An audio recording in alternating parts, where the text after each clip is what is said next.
வணக்கம் ஃப்ரெண்ட்ஸ். என்னுடைய தோட்டத்தில் இந்த செடி வச்சுருக்கிறேன் பாருங்கள். இது வந்து ஏஞ்சல் ட்ரம்பட்னு இது வந்து செடியோட பேர். புரூக் மான்சியா அப்படின்னு சொல்கிறாங்க. வெளிநாட்டு செடி தான் இது. நான் வந்து கொடைக்கானலுக்கு போயிருக்கும்போது அங்கேருந்து கொண்டு வந்தேன். இதில் 4 கலர் உண்டு. ஆரஞ்சு, எல்லோ, பிங்க் எல்லாமே உண்டு. இது வந்து கொஞ்சம் எல்லோ மாதிரி இருக்குது. இன்னும் விரியும். இந்த இடம் வந்து பூ நல்லா விரியும். லாஸ்ட் இயர் 2-3 பூ பூத்துருந்து நான் ஒரு வீடியோ போட்டிருந்தேன். இந்த தடவை இந்த செடி தான் பாருங்க. இந்த பக்கம் இருக்குது. கொப்பு முறிச்சு வச்சாவே தழுத்து வந்துடும். நான் அங்கேருந்து கொப்பு தான் கொண்டு வந்தேன். கிளை தான் கொண்டு வந்து தான் வச்சேன். கொடைக்கானலுக்கு போயிருக்கும்போது கொண்டு வந்துருந்தேன். அங்கேருந்து கொண்டு வந்து வச்சது. இப்போ இன்னும் பூ சரியாக விரியலை. விரிஞ்ச பிறகு உங்களுக்கு திரும்ப போடுறேன்.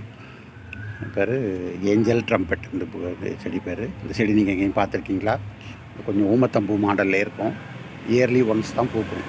இந்த ஏப்ரல் மேலே தான் பூக்கும். மார்ச், ஏப்ரல் அப்படி இந்த வெயில் சம்மரில் தான் பூக்கும். இந்த செடி நீங்கள் எங்கேயும் பார்த்துருக்குறீங்களா? ஏஞ்சல் ட்ரம்பட், புரூக் மான்சியா இதோடைய பேர். இது வெளிநாட்டு செடி. நான் நல்லா மலர்ந்த உடனே உங்களுக்கு அதையும் காட்டுறேன். நன்றி, வணக்கம். நீங்கள் சப்ஸ்கிரைப் பண்ணுங்கள், ஷேர் பண்ணுங்கள். மீண்டும் ஒரு வீடியோவில் சந்திப்போம். மலர்ந்த பிறகு உங்களுக்கு காட்டுறேன். மீண்டும் ஒரு படம். வணக்கம் ஃப்ரெண்ட்ஸ். இன்றைக்கி பூத்தாச்சு. அந்த வீடியோ எடுத்து 2 நாள் ஆச்சு. இன்றைக்கி மொட்டாக இருந்தது. இன்றைக்கி பூத்துருக்கு பாருங்கள். பிங்க். இது வந்து பிங்க் கலரு. இதில் 4 கலர் இருக்குது. ஆரஞ்சு, எல்லோ எல்லாம் இருக்குது. ரோஸ் கலர்லாம் இருக்குது. இது வந்து கொஞ்சம் இது பிங்க் கலரு. இந்த பூ நீங்கள் பார்த்துருக்கீங்களா? நல்லா இருக்குதா?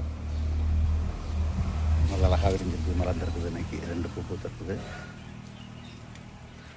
இந்த பூ நீங்கள் எங்கேயும் பார்த்தது வந்துன்னா சொல்லுங்கள். இந்த வீடியோ பிடிச்சிருந்தால் லைக் பண்ணுங்கள், ஷேர் பண்ணுங்கள், சப்ஸ்கிரைப் பண்ணுங்கள். மீண்டும் ஒரு வீடியோவில் சந்திப்போம். நன்றி, வணக்கம்.